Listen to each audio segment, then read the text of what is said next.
एक जंगल में एक महात्मा रहते थे। उन महात्मा की खासियत यह थी कि वे किसी का भी भविष्य बता सकते थे। बड़े बड़े राजा उन्हें मानते थे और उनके बताए हुए मार्ग पर चलते थे। उस जंगल के बीचों बीच से एक नदी गुजरती थी और उन महात्मा की कुटिया उसी नदी के किनारे पर थी। नदी के दोनों तरफ दो अलग अलग शक्तिशाली राजाओं के साम्राज्य थे। वे दोनों ही राजा उस महात्मा को बहुत मानते थे। वे दोनों जब भी कोई बड़ा कार्य करते थे तो उन महात्मा से सलाह लेने के लिए अवश्य आते थे। एक दिन इन दोनों राजाओं में किसी बात पर बहस हो गई। बात इतनी बढ़ गई कि नौबत युद्ध पर आ गई। युद्ध की तारीख और समय तय कर दिया गया। पर जैसा कि दोनों राजाओं का एक नियम था कि जब भी कोई बड़ा कार्य करते तो वे दोनों उस महात्मा की सलाह जरूर लेते थे। इसीलिए पहला राजा उन महात्मा के पास आता है और उनसे पूछता है कि महात्मा जी, मैंने पड़ोस के राजा के साथ युद्ध करने का फैसला किया है, इसीलिए यह जानना चाहता हूं कि युद्ध का परिणाम किसके पक्ष में होगा। वे महात्मा कहते हैं कि यदि तुमने युद्ध किया तो तुम्हारी हार निश्चित है। फिर वो राजा महात्मा जी से पूछता है कि क्या जीतने का कोई भी उपाय नहीं है। वे महात्मा कहते हैं नहीं, कोई उपाय नहीं है। यदि युद्ध किया तो हार निश्चित है। फिर वह राजा कहता है कि तलवार मेयान से निकल चुकी है, अब युद्ध टलेगा तो नहीं, जो होगा देखा जाएगा।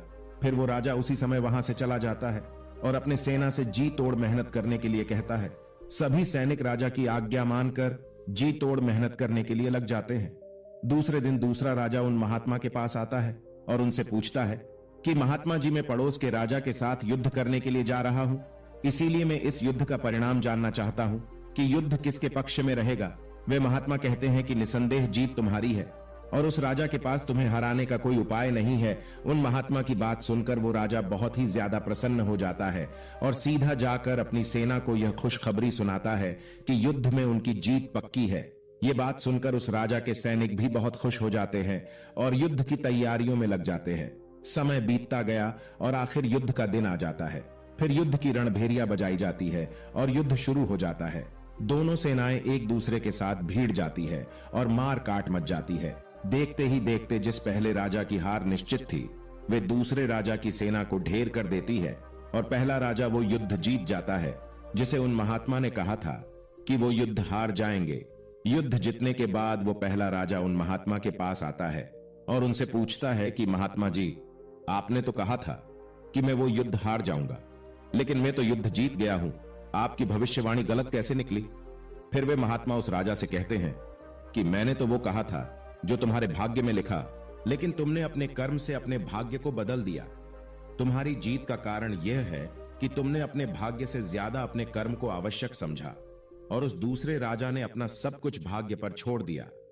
उसने अपने कर्म से ज्यादा अपने भाग्य को आवश्यक समझा और पूरे समय में खुशियों से भरा रहा, जिसके कारण आज तुम विजयी हो और वो तुम्हारा बंधक है। दोस्तों, यह बात सच है कि सब कुछ हमारे हाथ में नहीं होता है, लेकिन यह भी सच है कि बहुत कुछ हमारे हाथ में होता है, लेकिन हम उसे भी भाग्य के भरोसे छोड़कर जीवन भर रोना चुनते हैं। दोस्तों, लोग जानते हैं कि स्वस्थ कैसे रहा जा सकता है, लेकिन समय ना होने का बहाना बनाकर वे अपने अंदर बीमारियां पालते रहते हैं और जब कोई गंभीर बीमारी हो जाती है तो वे लोग अपने भाग्य को दोष देना शुरू कर देते हैं। दोस्तों, अगर आज हम किसी समस्या में हैं तो वे सिर्फ हमारे पुराने गलत कर्मों के कारण हैं और कल अगर हम इस समस्या से निकलेंगे तो वे सिर्फ आज के अच्छे कर्मों के कारण ही निकलेंगे। दोस्तों, अगर आप आज कुछ नहीं करते हैं तो कुछ तो होगा ही और वो आपका भाग्य है। और अगर आप आज अपने बुद्धि का इस्तेमाल करके वो करते हैं जो आप करना चाहते हैं तो वो आपका कर्म है।